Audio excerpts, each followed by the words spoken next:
انسان کو اللہ تبارک و تعالیٰ نے سوچنے کی سمجھنے کی صلاحیت عطا فرمائی ہوتی ہے۔ کچھ لوگوں کو مالک کریم اپنے فضل کے ساتھ علم کی دولت عطا کرتا ہے۔ اللہ تعالیٰ فضل اور احسان فرمائے تو کچھ لوگوں کو اللہ تعالیٰ مالی طور پر بھی وسعت عطا فرما دیتا ہے۔ کچھ لوگ ایسے ہوتے ہیں جنہیں اللہ تعالیٰ قوت اور طاقت عطا کرتا ہے، کچھ کو حسن و جمال کی نعمت سے بہرہور فرماتا ہے، لیکن یہ سارا کچھ اللہ کی عطا ہے۔ جب تک انسان ان چیزوں کو اپنے مالک کی عطا سمجھتا ہے تب تک وہ تشکر کرتا ہے، تب تک وہ عاجزی میں رہتا ہے، اور جب وہ سمجھ لیتا ہے نا کہ معاذ اللہ یہ چیزیں میرا حق تھیں، میری ملکیت ہیں، مجھے ملنی ہی چاہیے تھیں، اور میں دیکھو ممتاز ہوں کسی وجہ سے ان چیزوں میں، پھر وہ عجب میں مبتلا ہو جاتا ہے، خود پسندی میں مبتلا ہو جاتا ہے۔ پھر نہ صرف یہ کہ وہ ناشکری کرتا ہے بلکہ بہت سارے مقامات پر وہ اپنے رب کریم کی معاذ اللہ نافرمانی بھی کر جاتا ہے۔ اپنی زندگی کے اندر کبھی بھی ایسا رویہ اختیار نہیں کرنا چاہیے کہ اپنی زبان سے اپنی تعریف کرنی پڑے۔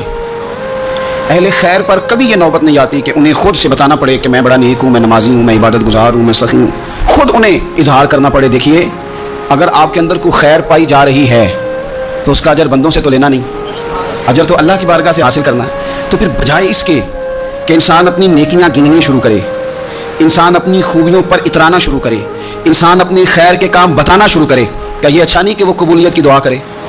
کیا یہ بہتر نہیں کہ وہ عرض کرے مالک جو میں نے تیری بارگاہ میں نذرانہ پیش کیا ہے تو اسے قبول ہی فرما؟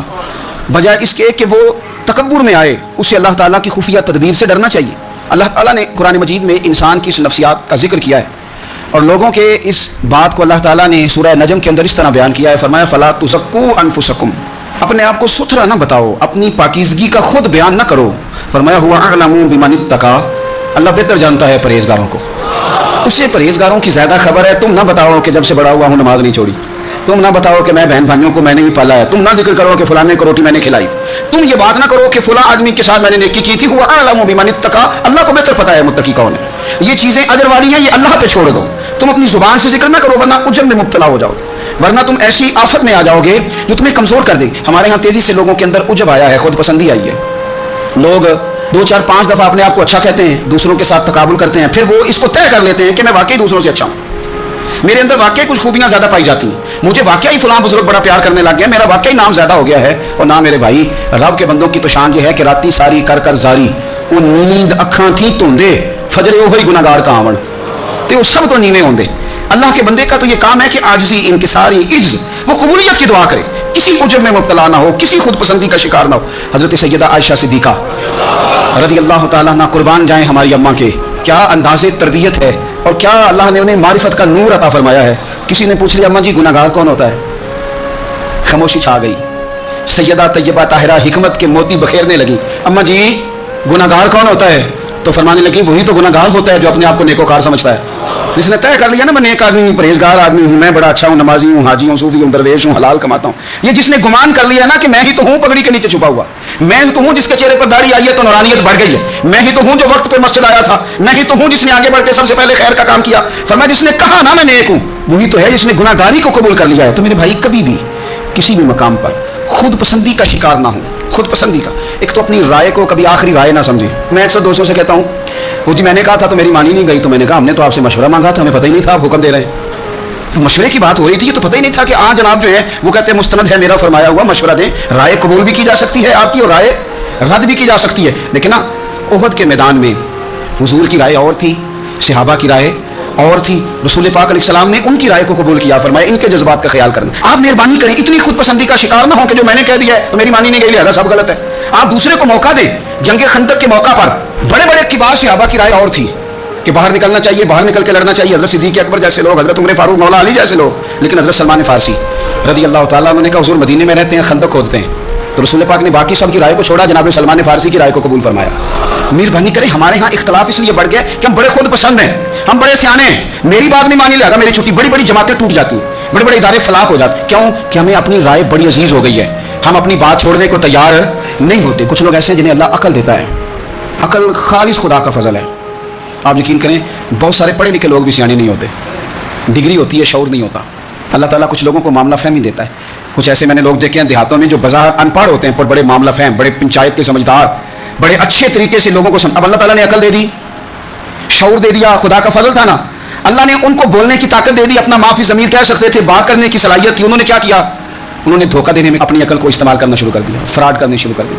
انہوں نے کہانیاں سنانی شروع کر دی تو اماں کو بھی کہانی سنا گئے, ابا جی کو بھی کوئی کہانی سنا کے نکل گئے, حتیٰ کہ اپنے مرشد کو بھی کہانی سنا دی, کوئی نہ کوئی سٹوری سنا کے نکل گئے, استاد کو بھی کہانی. خدا اگر شعور دے تو اگر آپ اس سے منفی کام لے کے اتنا آگے جا سکتے ہیں تو آپ اپنی عقل کو مثبت جگہ پہ استعمال کریں تو خدا آپ کے شعور سے کام بھی بڑے بڑے لے لیتا ہے, پھر بڑے بڑے کام ہو جاتے ہیں, بڑا اللہ تعالیٰ نواز دیتا ہے. لیکن کبھی بھی اپنی صلاحیتوں کا منفی استعمال نہ کریں. اگر آپ یہ کہیں کہ ہم نے منفی استعمال ہی کرنا ہے اپنی ان ساری چیزوں کا, تو پھر یاد رکھنا کچھ لوگ دنیا میں آپ کو ایسے بھی ملیں گے, قد بھی بڑا اونچا ہے, رنگ بھی بڑا گورا ہے, چلنے میں انسان بڑا بھلا محسوس ہوتا ہے, لیکن آپ ذرا اس کا بازو اٹھا کے دیکھیں گے تو یہاں ایڈریس لکھا ہوا ہے, اس کا ذہنی توازن ٹھیک نہیں. اگر کسی کو ملے کرتے پر ایڈریس لکھ دیا ہے, بازو پر لوگوں نے ایڈریس لکھ دیا, اگر کسی کو ملے تو فلاں مقام پہ پہنچا دو. وہ ایک دفعہ خبر لگی کسی علاقے کی کہ ایک مقام پہ نا پڑھے لکھے اور مالدار نوجوان بڑی مہنگی گاڑی میں آئے اور ایک بوڑھے شخص کو زبردستی گاڑی میں ڈالنے لگے, اور وہ بوڑھا اتنا غریب تھا کہ فٹ پاتھ کنارے بیٹھ کے وہ خیرات مانگ رہا تھا. تو بہت سارے لوگ جمع ہو گئے, پولیس کو بھی بلا لیا گیا. جب آئے تو انہوں نے کہا تم اتنے مالدار ہو تو اس فقیر کو کہاں لے جانا چاہتے ہو؟ تو بچے رو پڑے, پہلے بتاتے نہیں تھے لوگوں کو, پھر وہ رو پڑے. انہوں نے کہا نہ ہمیں تنگ کرو, لے جانے دو. کا مسئلہ کیا؟ کہنے لگے یہ غیر نہیں ہمارے والد ہیں. ماجرا کیا؟ کہنے لگے بیچارے بڑے سمجھدار تھے, بزنس مین تھے, سب کچھ تھا, ورنہ اب ذہنی توازن ٹھیک نہیں رہا. اب سارا کچھ ہوتے ہوئے سڑکوں پہ بھیک مانگتے ہیں. اور بے پرواہی ویک سجن دی جتھے کسے دی پیش نہ جاوے, انہیں تاجا والے در در رولے تے وہ منگتے ہیں تخت بٹھاوے. سجنا کسی نو کارا ملدا ہی کوئی کعبے خالی آوے. تو اگر آج شعور سلامت ہے, شعور, تو پھر تھوڑا خیال کریں. کچھ لوگ خود پسندی کا شکار ہو جاتے ہیں, میں سونا بڑا ہوں, میرا رنگ بڑا گورا ہے, یہ ڈھل جاتی ہیں جوانیاں, ختم ہو جاتے ہیں مسئلے. یہ خدا معاف کرے تو چند لمحوں چند مہینوں کی بیماریاں چھین کے لے جاتی ہیں وجود کی طاقتیں. یہ کبھی ان سونے جوانوں کو دیکھو جن کا قد کاٹ بڑا عروج پہ تھا اور چیزیں بڑی اعلیٰ تھیں, لیکن جب وہ بیمار ہوئے تو ان کی حالت یہ ہو گئی کہ اب پوچھنے والا کوئی نہیں, اب کوئی شخص نہیں جو ان کو پانی کا گلاس بھی دے سکے, اب کوئی نہیں جو ان کے قریب بھی جا سکے, اب کوئی شخص ایسا نہیں. ان کو دیکھ کے محسوس ہوتا ہے کہ یہ ڈھانچہ ہے, ان کے پاس گوشت موجود ہے ہی نہیں. میرے عزیز, اگر آپ تھوڑا سا اپنے اوپر توجہ دیں, میرے رسول پاک صلی اللہ تعالیٰ علیہ وسلم نے نا ہماری تربیت فرمائی. کسی جگہ بھی حسن ہو, دولت ہو, اچھا پھر یہی معاملہ دولت کا ہے. دولت محنت سے نہیں ملتی, خدا کے فضل سے ملتی ہے. بڑے بڑے سمجھدار لوگ رہ جاتے ہیں. حضرت میاں صاحب نے کہا تھا میں بے وقوفاں دے نوکر ویکھے دانش مند سیانے. یہ خدا کے فضل سے پیسہ ملتا ہے. اب لوگ سمجھتے ہیں میری بڑی عقل ہے, میں بڑا تیز ہوں, میں نے بڑے پیسے کما لی. کچھ لوگ پھر انہیں حقیر لگنے لگتے ہیں معاذ اللہ. وہ کہتے ہیں دیکھو کپڑے کس طرح کے پہن کے آ گئے. آپ یقین کریں ایسے لوگ دیکھیں جو لوگوں کے کپڑے دیکھ کے, جو لوگوں کا حلیہ دیکھ کے, لوگوں کا لباس دیکھ کے ان پر تنقید کرتے ہیں. یہ کمال ہے میرے کریم کا کہ حضور کے کبھی ایک سائڈ پہ بلال حبشی بیٹھے ہوتے تھے, اور کبھی صہیب رومی بیٹھے ہوتے تھے, اور کبھی عمار بن یاسر بیٹھے ہوتے تھے. قربان جائیں, کیا شان ہے. کسی نے کہا یا رسول اللہ ہر وقت غریبوں کے بیچ نظر آتے ہیں. فرمایا تم یہاں کی بات کرتے ہو, میں تو جب جنت میں جاؤں گا تو پھر بھی آگے پیچھے دائیں بائیں غریب لوگ ہی ہوں گے, انہیں کے بیچ ساری سنور کے جاؤں گا. کچھ لوگوں کا مسئلہ برادری کا ہے, ان کی برادری بہت بڑی ہے, قبیلہ بہت بڑا ہے. او ہو, انہوں کسی نے بتا دیا ہے کہ جناب تو بہت عظیم الشان قبیلے سے تعلق رکھتا ہے, تیرا بہت بڑا منصب ہے, بڑا مقام ہے, تجھے تو لوگ چودھری صاحب کہتے ہیں. کہا بھی میں نے دیکھا ہے 15-20 لوگ کہہ رہے تھے کہ تیرا قبیلہ بہت بڑا ہے, بہت بڑی تیری برادری ہے. فتح مکہ ہوا تو امام غزالی رحمۃ اللہ تعالیٰ علیہ فرماتے ہیں کہ نبی پاک صلی اللہ علیہ وسلم نے نا سیدنا بلال حبشی کو کعبے کی چھت پہ کھڑا کیا. یہ کس نے ذروں کو اٹھایا اور صحرا کر دیا. یہ دیکھو کس نے قطروں کو ملایا اور دریا کر دیا.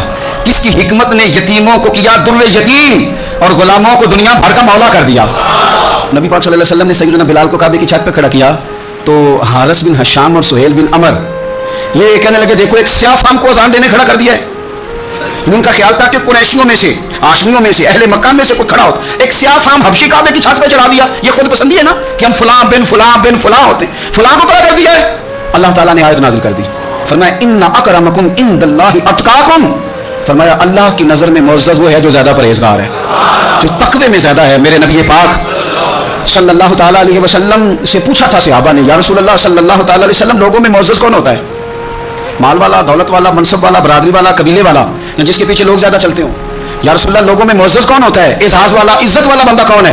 تو نبی پاک علیہ السلام نے فرمایا جو اپنی موت کو کثرت سے یاد کرے اور اپنی آخرت کی تیاری کرے وہ معزز آدمی, وہ بندہ اعزاز والا ہے. امام غزالی روایت لائے جس نے آخرت کو بھلا دیا ہے اور دنیاوی معاملات کے اندر ہر وقت الجھا رہتا ہے وہ بندہ اعزاز والا نہیں ہے. اپنے اعزاز کو سمجھیں. لیکن وہ ہمارا طریقہ یہ ہے کہ وہ جناب میری برادری, وہ جی اصل میں ہماری برادری بڑی. ابھی بھی نا دیہاتوں میں جھگڑے ہوتے ہیں تو کئی دفعہ کوئی بات ہمیں سننے کو ملے تو وہ کہتے ہیں جناب مسجد میں لڑائی ضرور ہے پر مسجد فلانی برادری نے بنوائی ہے. اور میں نے کہا بنوائی اس برادری نے تھی پر ابھی اللہ کا گھر ہے.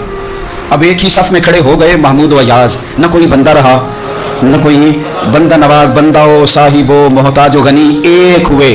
اور تیری سرکار میں پہنچے تو سبھی ایک ہوئے. اب کہاں بات ہو گئی بھائی, اب تو ختم ہو گیا معاملہ. مسند امام احمد بن حنبل میں حدیث ہے, میرے نبی پاک صلی اللہ تعالی علیہ وسلم فرماتے ہیں کہ حضرت موسیٰ علیہ السلام کے زمانے میں نا دو شخص بحث کر رہے تھے. تو ایک بندہ اپنے قبیلے گنوانے لگا, کہنے لگا میں فلاں کا بیٹا, میرا فلاں سب نسب, وہ فلانے کا بیٹا, وہ فلانے. اس نے اپنی 9 پشتیں گنوا دی. لوگ کہتے ہیں نا جی ہم جدی پشتی ہے, ہماری مسجد ہے, جدی پشتی ہے ہمارا گاؤں ہے, جدی پشتی فلاں تو جدی پشتی فلاں تو جدی پشتی, ہم چلے آ رہے ہیں. اس نے 9 پشتیں گنوا دی سامنے والے کو زیر کرنے کے لیے. نبی کریم علیہ السلام فرماتے ہیں اللہ تعالیٰ نے حضرت موسیٰ کلیم کو وحی فرمائی کہ اسے کہو تو تکبر کر رہا ہے نا اپنی 9 پشتوں پہ, تو سن وہ تیری 9 کی 9 پشتیں جہنم میں گئی ہیں, 9 کی 9 دوزخی ہیں. اب تو بتا وہ کیا کہنا چاہتا ہے؟ بادشاہ مان کری نہ وارثاں دا. زندگی احتیاط کے ساتھ گزاریں, احتیاط کے ساتھ. کچھ لوگوں کے پاس آج طاقت ہے, خدا ہم سب پہ اپنا فضل نازل فرمائے. بڑے بڑے پہلوان دیکھے, لمبا نہیں جھٹکا لگا, کوئی گرے نہیں, کچھ نہیں ہوا, کوئی کہیں ایکسیڈنٹ نہیں ہوا, کہیں اونچی جگہ سے نہیں گرے. بڑا پہلوان تھا, طاقتور جوان تھا, سب کچھ تھا. ایک اٹیک آیا فالج کا, کوئی چھت نہیں گری, گھر میں بیٹھے بیٹھے اللہ معاف فرمائے ایک اٹیک آیا, تو پھر حالت یہ ہوئی کہ اپنے ہاتھ سے پانی پینے کے قابل نہ رہے. کس بات کا تکبر, کس بات کا غرور؟ نعمتیں دینے والا بھی مالک ہے اور ان کے حق میں فیصلے کرنے والا بھی. غرور کس بات کا, تکبر کس بات کا؟ یعنی گھر میں بیٹھے ہوئے تھے, کوئی حادثہ نہیں ہوا, لیکن بس وہ ایک اٹیک آیا, ختم ہو گئی باتیں. اس بات کا تکبر. جب میرا مالک ہلاک کرنے پہ آئے تو پھر اب رہا کی فوجیں ابابیلوں سے ہلاک ہو جاتی ہیں. الم تر کیف فعل ربک باصحاب الفیل, تم نے دیکھا نہیں اللہ نے ہاتھی والوں کے ساتھ کیا سلوک کیا؟ وہ ہاتھی لے کے آیا تھا اور مالک نے ہلاک کیا تو ابابیلوں کے کنکروں سے ہلاک کر دیا. کبھی بھی اپنی زندگی میں خود پسندی نہ کریں, کوئی کہیں چالاکی دکھانے کی کوشش نہ, خبردار کہیں اپنی صلاحیتوں کا منفی استعمال نہ کریں, کہیں ذہن میں کوئی بات نہ لائیں. ذہن میں بات آنے سے حالات خراب ہو جاتے ہیں, ذہن میں آنے کرنے سے بھی نہیں, کئی دفعہ خالی معاذ اللہ ذہن میں آنے سے اللہ کی منشا بدل جاتی ہے. بادشاہ گرمی کا موسم تھا تو عارف رومی کہتے ہیں وہ سخت گرمی لگی تو ایک باغ میں گھس گیا, پانی پیا تو مالی سے کہنے لگا, باغ کا مالی اللہ کا نیک بندہ تھا, اسے کہنے لگا کوئی کھلاؤ یار. اس نے پہلے پانی پلایا, پھر ایک انار توڑ کے بڑا خوبصورت بادشاہ کو پیش کیا. بادشاہ نے کھایا تو بڑا میٹھا پھل تھا, تو اندر ہی خیال آ گیا کہ یہ تو میرے علاقے میں ہے باغ, قبضہ نہ کر لوں, اس پر قابض نہ ہو جاؤں. یہ کہتے ہی اس نے جب دوبارہ مطالبہ کیا نا, اندر بات ہے, کہنے لگا ایک اور لانا انار. وہ توڑ کے لایا, درویش آدمی تو جب دیا اس کو تو کڑوا نکلا. بادشاہ کہنے لگا یہ تو بڑا کڑوا ہے, ذائقہ کیسے بدل گیا؟ وہ رب کا بندہ تھا, کہنے لگا تیری نیت بدل گئی اور پھل کا ذائقہ بدل گیا. اگر تیری نیت ٹھیک رہتی تو اللہ تبارک و تعالیٰ اس کو بھی ٹھیک رکھتے. تیری چونکہ نیت بھی بدل گئی ہے. ہماری بہت ساری جگہوں پہ ارادے, نیتیں, ہم بڑے تیز ہیں, اللہ جانتا ہے, بڑے سیانے. ہمیں تو یوں محسوس ہوتا ہے کہ جیسے ہم آئے ہیں لوگوں کو فیض دینے, ہم آئے ہیں مشورہ دینے, ہم ہیں جناب سارا کچھ صحیح کرنے والے. عجب سے بچیں, خود پسندی سے بچیں, دکھلاوے سے بچیں, ریاکاری سے بچیں. اپنی ان ساری, اور ایک بات اور, دعائی تب اثر کرتی ہے جب رب چاہے, تعلقات تب اثر کرتے ہیں جب رب چاہے. آپ کو کوئی چیز بھی اس وقت موافق آتی ہے جب اللہ چاہے, جب اللہ نہ چاہے, اللہ نہ جب چاہے. خواجہ حسن بصری رحمۃ اللہ علیہ فرماتے ہیں میں ایک بادشاہ سے ملنے گیا, مصر کے بادشاہ سے, تو اپنے گاؤں گیا ہوا تھا. مجھے پیچھے جانے کا موقع ملا تو ایک قبر پہ کھڑا تھا بادشاہ. پہلے حسین و جمیل عورتیں آئیں, کچھ دیر قبر پہ کھڑی رہیں, پھر وہ چلی گئی.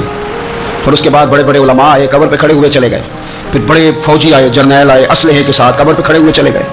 پھر بادشاہ نے ساری دولت منگائی, ہیرے جواہرات قبر پہ قریب رکھے گئے. پھر بادشاہ آیا, اس نے اپنے سر سے پگڑی اتاری, قبر کے پیروں والی سائڈ پہ رکھ کے وہ کھول کے رویا. پھر دور ایک کونے میں ہٹ کے سجدے میں گرا. حضرت حسن بصری رحمۃ اللہ علیہ فرماتے ہیں میں نے کہا یہ ماجرا کیا ہے؟ تو کہا بادشاہ کا ایک ہی بیٹا تھا, بیمار ہو گیا, دنیا کے مہنگے مہنگے طبیب بلائے, ٹھیک نہ ہو سکا. بادشاہ ہر سال اس قبر پہ آتا ہے, عورتیں بھی آتی ہیں, تو کہتا ہے پتر اگر سارا حسن دیکھ کے تجھے بچایا جا سکتا تو میں تجھے بچا لیتا. پھر علماء آتے ہیں تو بادشاہ کہتا ہے پتر اگر سارا علم لگا کے تجھے بچایا جا سکتا تو میں تجھے بچا لیتا. پھر سارے فوجی آتے ہیں تو بادشاہ کہتا ہے پتر اگر ساری طاقت لڑا کے بچایا جا سکتا تو میں تجھے بچا لیتا. پر ہیرے جواہرات رکھ کے کہتا ہے پتر میں ساری دولت قربان کر دیتا پر تجھے جانے نہ دیتا. پھر وہ سر سے تاج اتار کے قبر پہ رکھ کے کہتا پتر میں بادشاہ ہوں, میں حکومت کی پرواہ نہ کرتا, مانگ کے روٹی کھا لیتا, لیکن حکومت دے کے تجھے بچایا جا سکتا تو میں تجھے. پھر رو کے کہتا ہے وہ غالب حکمت والا ہے جو تجھے لے گیا ہے, اس کی حکمت ہی غالب آتی ہے, اسی کا غلبہ ہے, وہی قدرت والا ہے, وہی طاقت والا ہے. کوئی اس کے دربار میں اس کے اذن کے بغیر دم مارنے کی جرت نہیں رکھتا.